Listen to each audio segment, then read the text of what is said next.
कभी नहीं जाती उसके बाहर, कभी नहीं जाती। यदि रावण साधु का वेश नहीं बनाया होता तब तो ये क्या खुद की पत्नी भी धोखा खा सकती है, तो आप आदमी किस दे। इसलिए जब कभी भी कोई धार्मिक चीज में अगर आए तो उसे एक बार जांच परख लीजिएगा। हम ये नहीं कहते कि सब गलत है, लेकिन आज भी जब भी थकान होती है तो हम इसको देखते हैं, याद आती है कि जिंदगी में ये मत सोचना तुमने कितना किया, सोचना कि तुम कितना कर सकते थे। समझ में आया कि नहीं? कहानी मत समझिए क्या ये लीला है, समझ आ गया? लीला तो कहते हैं राम लीला। रामायण, रामायण किसने रचना किया भैया?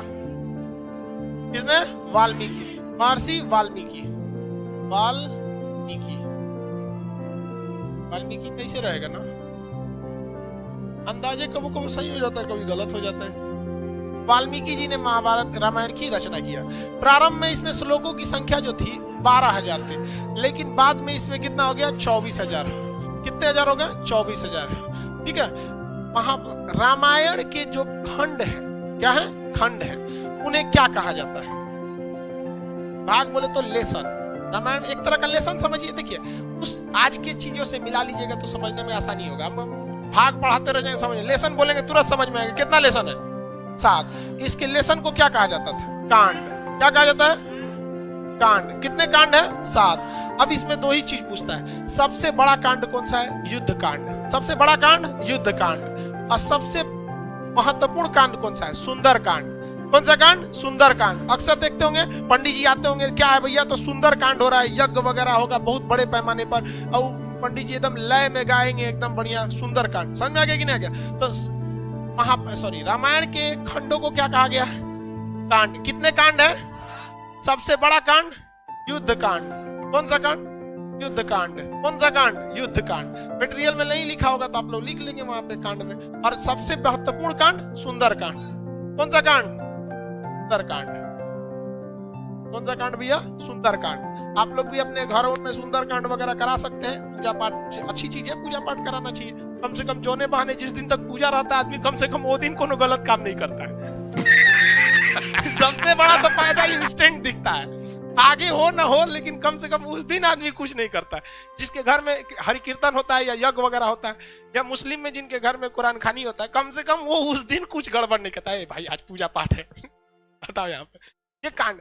अब देखिए, महाभारत रामायण जो है ना, ये तो है भैया क्या चीज? एक काव्य है, लेकिन एक्चुअली में रामायण एक लीला है। लीला मतलब समझते हैं मैच फिक्सिंग। पहले से रामायण में हर चीजें क्या थी? फिक्स थी। लेकिन हमारे देश की शिक्षा व्यवस्था इतनी चौपट कि हमें और आपको समझने का मौका ही नहीं दिया, और इसे एक धार्मिक किताब बन के रख दिया। रामायण को अक्सर कहा जाता है राम लीला। देखते हैं, ये राम जी की क्या थी? लीला थी। राम जी की क्या थी? लीला। अगर आप इसके छोटे से छोटे चीज को आज के जीवन में आपको बहुत सारी चीजें सीखने को मिलेगी। अच्छा ये बताइए, राजा दशरथ जी की पत्नी थी, वो कौन सी पत्नी थी जिन्होंने रथ में उंगली डाल के उनसे वचन मांगा?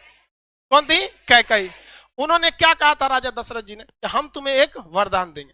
बदले में उन्हें क्या कहा? कि हम उचित समय आने पर आपसे क्या मांगेंगे? वरदान। याद रखिएगा, आज के जीवन में अगर आप किसी से कमिटमेंट करते हैं तो तुरंत पूरा करवा लीजिएगा। ऐसा मत कहिएगा कि उचित समय आने पे हम तुम्हारे लिए करेंगे, वरना आने वाले समय राजा दशरथ जी की मृत्यु का कारण भी बने थे राम जी का वनवास। कौन बर्दाश्त करेगा वहां पे? राम जी का। लक्ष्मण जी को तो वनवास नहीं था, वो तो साथ में चले गए थे, भाई के स्नेह में चले गए थे कि नहीं? तो ये आप इसका ध्यान रखें। ये क्या चीज था? ये आने वाले कलयुग के लोगों को दिखाने के लिए एक प्रेरणा की स्रोत थी। कि देखिए, आज उन सबको पता था भगवान जी को आने वाले समय में एग्रीमेंट वगैरह बहुत होगा, बिजनेस आगे जाएगा, जीएसटी उष्टी, तो कैसे खुल के थोड़े बोलेंगे कि एग्रीमेंट में ऐसे ऐसे मत करना। वो दिखाया गया था कि इस लीला को समझिए, और अपने आने वाले जीवन में 100-200 साल, हजारों साल बाद आप इस जीवन में याद रखिएगा कि अगर आप किसी के प्रति एहसानमंद है तो उसका एहसान तुरंत चुकाइए।